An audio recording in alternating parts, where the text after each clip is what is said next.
Assalamu Walaikum. Hello friends, how are you? Welcome back to my another video.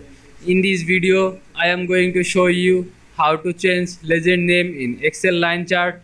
Let's get started. At first, you have to open your Microsoft Excel software. Then open your Excel spreadsheet. Now you can see here are my sheet with this line chart. Now I change legend name on this line chart. Select this chart, then go to chart design.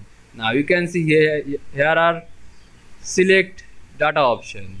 Now you can see here are series 1 or series 2 are this legend. Now I change this legend's name. Select this series 1, then press edit. Now click now write your legend's name. Now choose dummy name.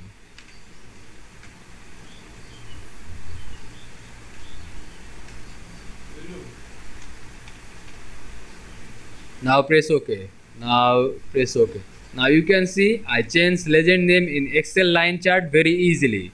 I hope you enjoyed my video.